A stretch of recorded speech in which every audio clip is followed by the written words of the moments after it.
Welcome back to the channel, everybody. I got a very exciting video for you. Today, we have Sebastian from Strise. It's a company that actually buys Amazon FBA businesses. And I'm really excited to introduce him and what he has to share with you on what it takes to actually get a business that's looking to be sold.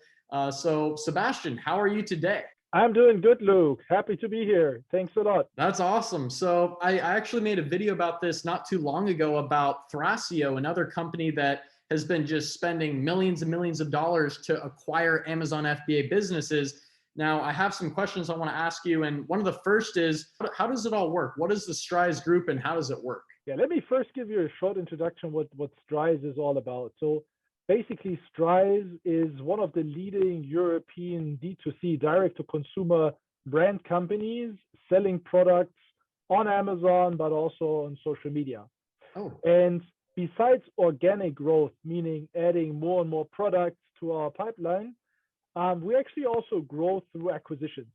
And acquisitions mean we are acquiring FBA sellers, medium-sized ones, larger ones, depending in all kinds of different categories. And we're acquiring them not just because they're interesting targets, because of good product reviews, but because we see a certain potential to bring those companies and those products to the next level. And how do we do that?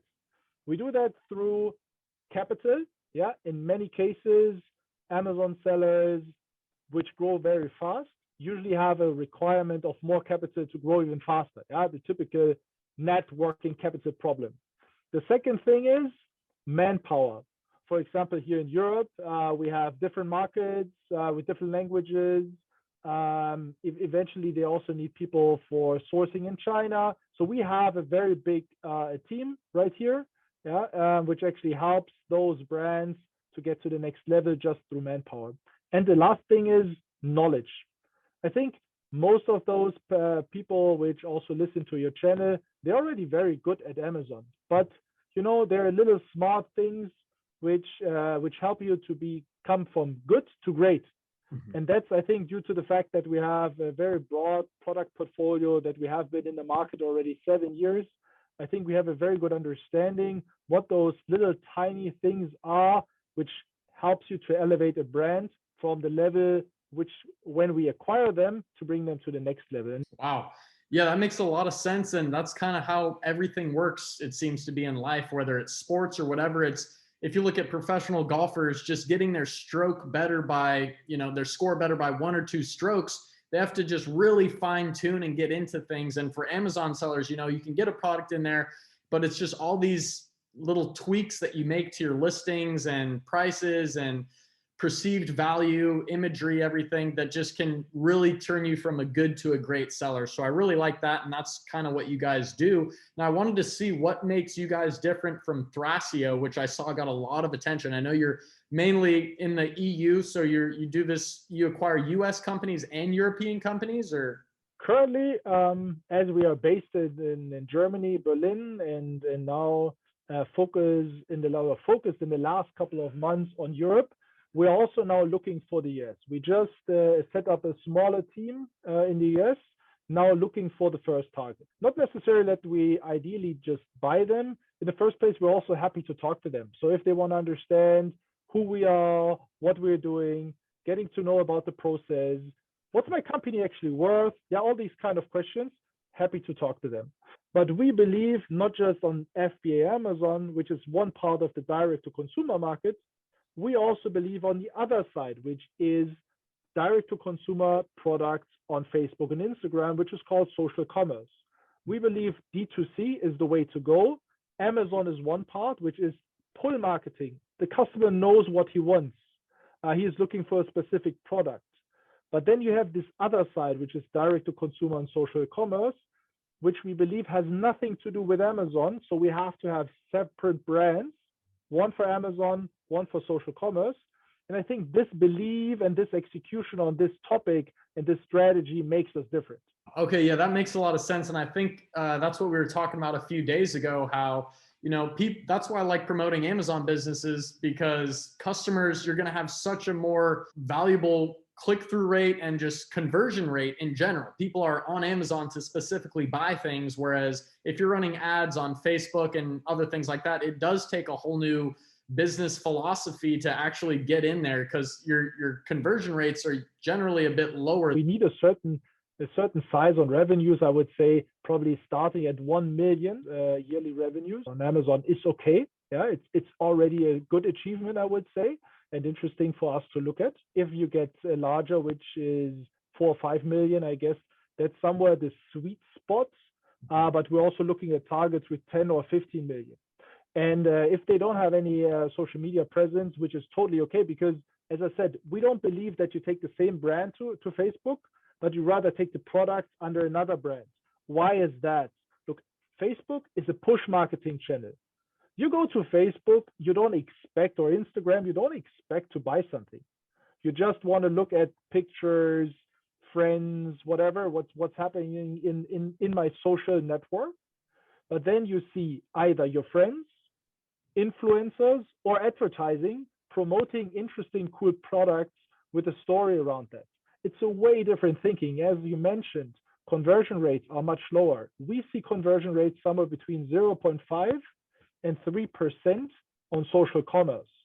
Whereas on an Amazon, I think the total overall average on conversion rates on Amazon is roughly 12 to 13%. On good products, you're rather talking about 15, 20, or 25%. So you see there's a huge gap, and you cannot bridge that gap if you have the same brand on both channels, because you have a different pricing. Amazon is a price comparison page. You go there, you want to have a solution for the problem, what you're looking for. Yeah, you want to have a mobile phone cover to protect your phone. Not it looks better, it's just protecting your phone. And you pay probably $10. Eventually on Facebook or Instagram, your friend or an influencer shows you this very neat and nice cover, but suddenly this costs 40 to 50 euros or dollars in your case. Yeah, I'm talking about European, sorry, but the dollars. So why is that? Because marketing is much more expensive. The influencer also wants to earn something. And on the other hand, it's a brand product. It's something which gives you social status, and therefore it's more expensive. And I think that's how you should look at it. I understand that. So now, coming from my channel, a lot of the people that watch were really just interested. We also want to build social media presences for our Amazon brands, but I just kind of wanted to ask you now, how would you recommend someone just going to sell their business? How do they sell it? I've recommended, Flippa or Empire Flippers. What are the pros and cons of going to one of those types of websites? I think there are many ways of selling nowadays your Amazon business. And I think that's the good news for everyone listening now who is in the space. There is a very liquid market out there selling your FBA business. And that's not very normal for businesses in general. Yeah. So how do you do that? I mean, as I said, different ways. First of all, there are companies like us, which you can Google for. Yeah. As I said, our name is Strize. We're interested also finding companies in the US. But as you mentioned, there's Thrasio, there's also Purge, and a few other ones, which you can directly contact through the website. That's one chance.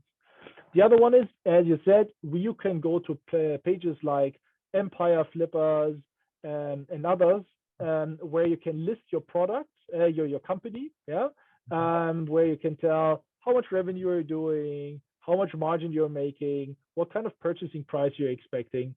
And then you just have to wait. If someone approaches you and tells you, hey, I'm interested in getting to know more about your business, and eventually buying it. So the one is more a proactive way of contacting those companies, where you actively can basically steer if something is happening or not. If the company doesn't answer, maybe you do a second email or a third email, eventually it will answer, because sometimes they're also quite busy. We are trying to answer every email within the next 24 to 48 hours, because we know it's important that those guys actually approaching us, that we cater them in a fast and meaningful way. And we are entrepreneurs. We like other entrepreneurs. We know how difficult it is, and therefore we try to basically care for them in a good way. And I'm going to have Stride's link down below if you guys do want to check out their website and kind of look further into it. I know we're going to talk about soon, when should you sell your business? You know, you can't just go and sell your business with, if you're not generating the kind of revenues that you were talking about, you know, that's when these bigger companies, kind of like you guys, a large FBA buyer is going to start looking at you if you're more so of a large Amazon seller.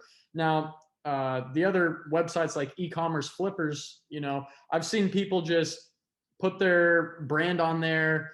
They may only be making 5,000 a month in profit or something, and then they're trying to sell it for like, you know, $100,000. So sometimes I see a really big, vast difference in the amount they're actually making versus the amount that they're asking. What's the going price for businesses based on the amount that you make usually? There's a buyer and a seller eventually, and you have to find a price where both have the feeling and make sense. Yeah, there's always certain negotiation. So it's about demand and supply. And there is, I would say, a general understanding what the prices of those FBA companies could be. Yeah, usually it's not based on the annual revenues.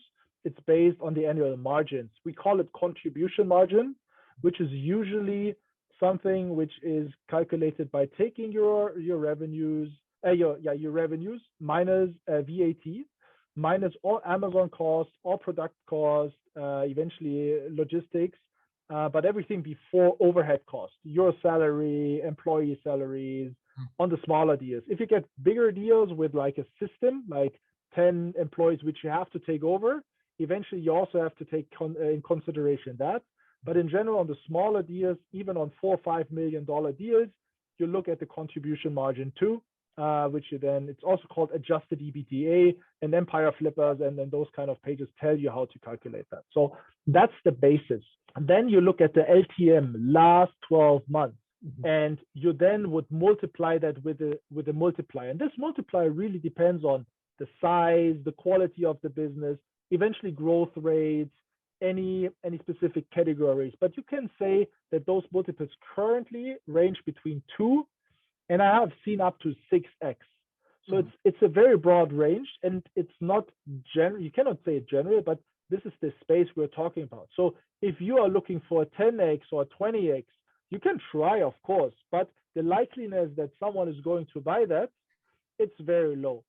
Yeah. Therefore, I think you should go to those pages, check out what's eventually a price, and then see if you want to list on the page or even have just an understanding what the price could be, and approach companies like us and start talking.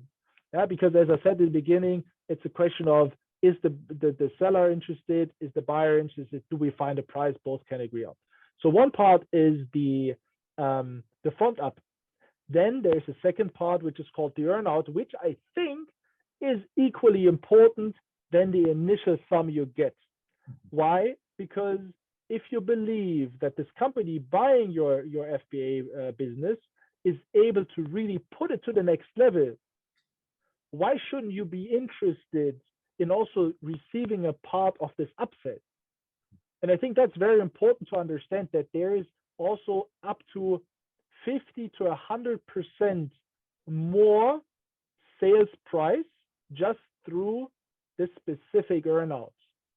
Because really, I can tell you that we really have the possibility to move your brand to the next level. And I'm serious about that, because that's our business. If we don't achieve that, we are doing a bad business, not because towards the FBA seller who sold the business to us, to our shareholders, because that's what we're in. Taking something existing and growing it to the next level. That's what we're in. We're not just buying and acquiring. We're not a financial investor.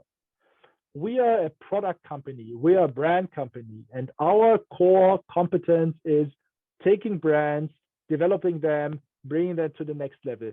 Sometimes also starting brands. We're also doing that.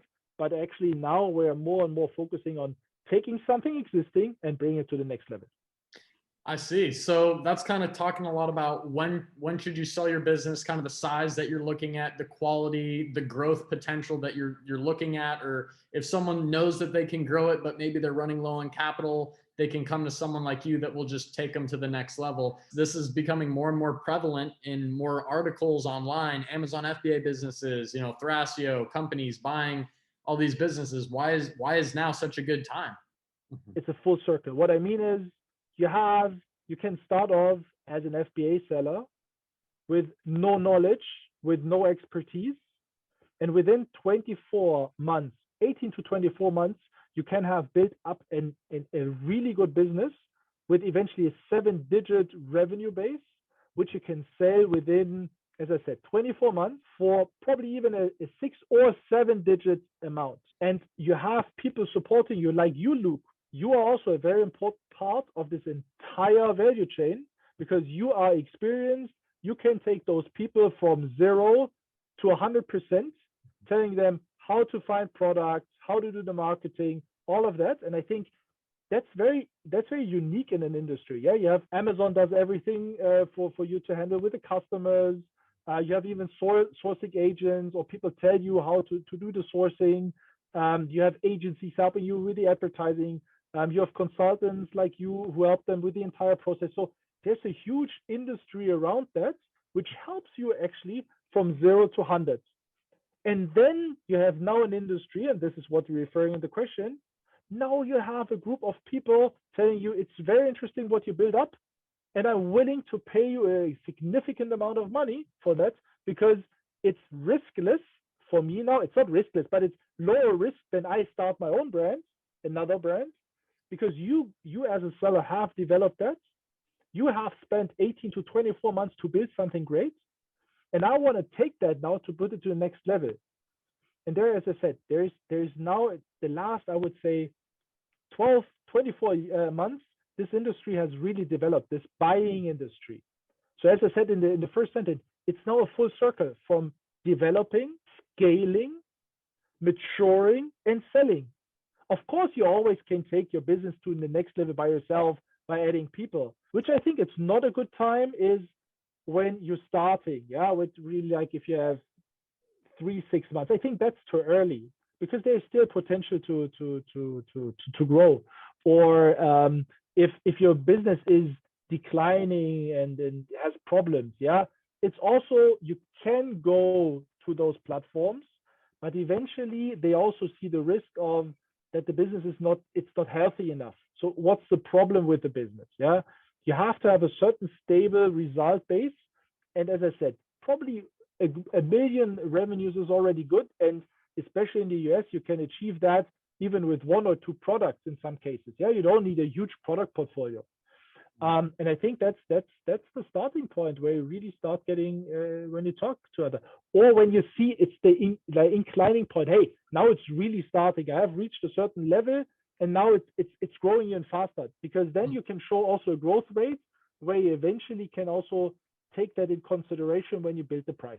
That's exactly, because you're really looking at the last 12 months. So the better that graph looks in the last 12 months, the more you're going to be able to charge for the business. Now, I know we also looked at, why should you sell your business? And obviously just to build the business, sell it, take it into a new opportunity, maybe another Amazon business, maybe use that capital to build multiple Amazon businesses, because now you have the skill set, you have the knowledge. Now it's kind of a rinse and repeat technique. And the more brands that you build, the more products you build, I mean, the faster you're going to be able to do it and more successful you'll get. You can also take that, go into real estate, do something else, but that's going to be more of a learning curve that you have to continue learning off of that from. So are there any other things that you look and talk to with these other Amazon businesses and why they want to sell the business? We didn't talk about too much about my history, but I have built up probably 10, 12 businesses in the past, which some of them are already exited and some I'm still shareholder and some of them I'm still operational. And I can tell when I sold my first business, this was a game changer. It was a game changer because suddenly it gives you a relevant amount of money behind the firewall, which on one hand, it gives you opportunity to invest, but also gives you a certain relaxed feeling that even if you don't work 2, 3, 6, or even 12 months, you're not going to starve. You don't have to move out of your house. It gives you a certain a risk, also a risk affinity, meaning you're willing to take even a little bit higher risk in your new business because you have some money in the background. You're not living off the money which you're earning every month. So I think that gives you a certain freedom. But as you said, it also gives you opportunity to invest in other asset classes, to invest in crypto, or is it in real estate, but also take your knowledge, even take your account, because we're not buying the account, we're just buying the assets, meaning the brand, taking your account and starting a new brand in a niche which you have seen before, or in a niche which is just growing, just developing. And some people, they want to retire. I mean, sometimes if I look at 10, people having a 10 million, 15 million revenue base, and also the people I'm meeting, the youngest FBA player was, FBA seller was 17. The oldest one was 70. Yeah, so it's a very broad range. It's students. It's people who do it for a side hustle.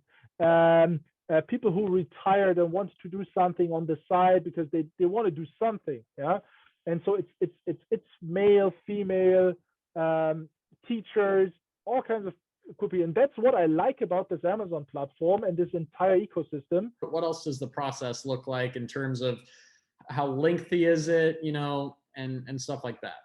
We're trying to get through this process somewhere between 6 to 8 weeks. Sometimes it's faster, sometimes it's longer, but we're trying to stay at least not longer than 8 weeks. Mm-hmm. It starts off with this first call, similar to what we do, and where we tell about us, the other one tells about the business. Then we take some data. We need some financial data. You can give your Selix account, and then we look at some data, but we also do an SEO analysis on the same time. And after this first analysis, we give you a first initial offer. In the first place, with the first initial offer, we believe everything you tell us. Why? Because we think we trust. Yeah, why should you tell us something which is not right? And usually people actually tell us the truth, and because they wanna, in the end, they don't want any deductions on the initial offering. So we do the initial offering, then we do the due diligence, then we do the final contract. We sign. Within 2 weeks, you get your money the latest. Eventually, if some people want to continue working with us, that's fine. We're happy. The other part of the process, you said that we still keep our account. Their account is still under our name. You just take the assets. How does someone transfer their product into your account? How does that work? Yeah, I mean, basically we take the brand, and with the brand we have access to the listings. Sometimes we usually let you sell the last products in your account, and all the new products before they go to Amazon, we put our label, our ASIN on there with the label, and then it's basically attached to our account. We own the brand, we have then the listings, and that's it. Now, I think we gave everyone watching a lot of value. So guys, if you want to, drop any comments about questions that you had, drop those there, or feel free to reach out to Sebastian there at Strives. We'll have his link right down below. What's the best way to contact you? Just through your link, or I can leave whatever you want me to have below there for people? No, you can go through the link, and there's a contact formula, and this is directly sent to me and my assistant, and we always go through that. We answer every request, and then we take it from there. Yeah, and definitely, this is if you're already a big time veteran seasoned seller. Otherwise, go to Empire Flippers, check out that website if you have a smaller scale business and you just want to get a feel for things. But I mean, people can also message you to get the first basis, and that's being more proactive if you're really serious about selling your brand on Amazon. Sebastian, it's been a pleasure. Is there anything else that you want to share with people on a final note or anything? I think one idea could be, and then Luke, tell me if this is a good idea. In case you guys have any questions, anything you would like to have a further discussion, please write into the comments, share with your friends, because then Luke and I eventually can take it for a next video and talk in more detail. And if you have any questions also about Amazon, please contact also Luke, because I have the feeling he knows what he's doing, and he can clearly help you, because he's the guy to go first, because he helps you to get to the $1 million revenue, and then you come to me and I buy it.